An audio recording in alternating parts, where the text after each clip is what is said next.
ఇక 2 స్టేట్స్ విచిత్రంగా కనిపిస్తాయి మనకు, ఒడిశా అండ్ ఏపీ. ఇవి ఏంటంటే ఇక్కడ స్థానికంగా గత 5 సంవత్సరాల్లో ఉన్న 2 ప్రభుత్వాలు పార్టీలు ఒక అత్యవసర పరిస్థితుల్లో కేంద్రానికి మద్దతు ఇచ్చిన పరిస్థితి. ఫర్ ఎగ్జాంపుల్ 370 కావచ్చు, ఇట్లాంటివి చాలా వాటిలో. సో ఈ 2 రాష్ట్రాలలో బీజేపీ ఎంట్రీ ఈసారి ఎలా ఉండబోతుంది? అంటే ఒడిశాలో ఆల్రెడీ నంబర్ 1 స్థానంలో బీజేపీ ఉంది జనరల్ ఎలక్షన్ సంబంధించి, ఎంపీలకు సంబంధించి. బహుశా దాంట్లో పెద్ద మార్పులు ఏమి ఉండవు. ఈసారి వాళ్ళకి అసెంబ్లీ ఎలక్షన్స్ కూడా ఉన్నాయి కాబట్టి అక్కడ సరే పొలిటికల్గా మోదీ గారు ఈసారి నవీన్ బాబు రావట్లేదు అని చెప్పడం, ఇది ఎలక్షన్స్లో ఏ పార్టీ అయినా చెప్తుంది. కానీ వాళ్ళిద్దరి మధ్యలో ఉన్నటువంటి అవగాహన ఈ రోజుది కాదు. ఆయన ఎన్డీఏలో లేకపోయినా గత ఎన్నో దఫాలుగా ఆయన వీళ్ళకే సపోర్ట్ చేస్తున్నారు. ఏదో ఎమర్జెన్సీ కాదు, కీలకమైన బిల్లుల సమయంలో చాలా కీలకం కాదు. ఏ బిల్లులో బీజేపీని అపోజ్ చేశారో చూపించండి నాకు. ఓకే, జగన్ కావచ్చు లేదా నవీన్ పట్నాయక్ కావచ్చు, బీజేడీ వీళ్ళు కావచ్చు, బిజు జనతాదళ్, వీళ్ళిద్దరూ గత 10 ఏళ్లలో ప్రభుత్వం ప్రవేశపెట్టినటువంటి ఏ బిల్లులు వీళ్ళు అపోజ్ చేశారు? దేని చేయలేదు. కాబట్టి ఆయనే చెప్పుకున్నారు, మాకు సమర్థిస్తున్నటువంటి పార్టీలు అన్ని కలిపితే 400 ఆల్రెడీ ఉన్నామని. మోదీ గారి ఇది కూడా ఉంది కదా, ఇంటర్వ్యూ కూడా ఉంది. కాబట్టి దాంట్లో పెద్ద మార్పు ఉండదు. ఓపెన్ గా ఒకరినొకరిని పెద్దగా తిట్టుకోవడం అంటూ లేదు. సరే పొలిటికల్ గా అనడం తప్పేమీ లేదు. దాంట్లో పెద్ద మార్పు ఉంటుంది నేను అనుకోను. ఒడిశాలో మాత్రం పెద్ద మార్పు ఉంటుంది నేను అనుకోను. ఆంధ్రప్రదేశ్లో మాత్రం మనకు చరిత్ర చూస్తే తెలుగుదేశం పార్టీ ఎప్పుడైతే బీజేపీతో పొత్తు పెట్టుకుంటుందో అప్పుడు మాత్రమే వాళ్ళు పవర్లో ఉన్నారు. బీజేపీతో తెగదెంపులు చేసుకున్నప్పుడంతా వీళ్ళు అపోజిషన్లోనే వెళ్ళారు.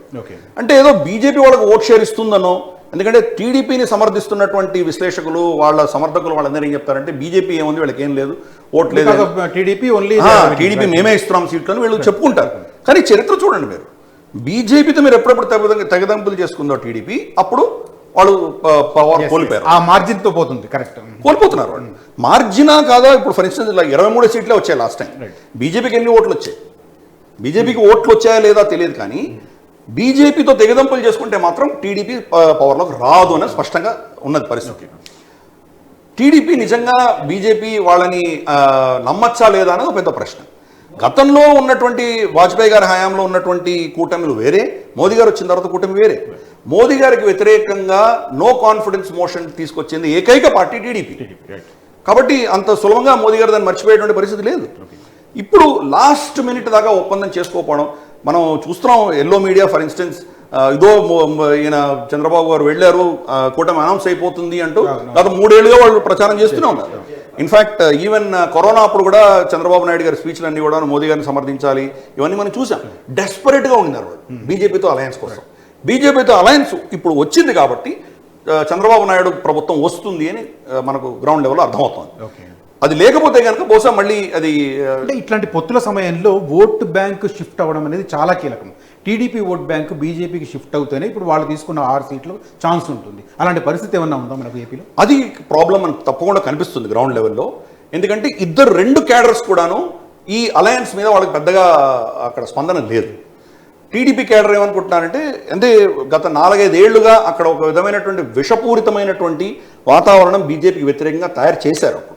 ఫర్ ఇన్స్టెన్స్ మోదీ గారు అక్కడ అల్లూరి సీతారామరాజు విగ్రహం స్థాపనకు వచ్చినప్పుడు నల్ల బెలూన్లు వదలడము, ఆయన హెలికాప్టర్కి అడ్డుగా వాళ్ళు చేయడం, ఇటువంటివి చేశారు. మా నోట్లో మన్ను కొట్టారని, నీళ్లు కొట్టారని, ఇటువంటివన్నీ చాలా దుష్ప్రచారాలు చేయడం, బాయ్కాట్ చేయడం మోదీ గారిని, ఇవన్నీ చేశారు. సో వాళ్ళ కేడర్లో ఒక విధమైనటువంటి డీప్ రూటెడ్ మోదీ హేట్రెడ్ అన్నది వాళ్ళు నింపారు.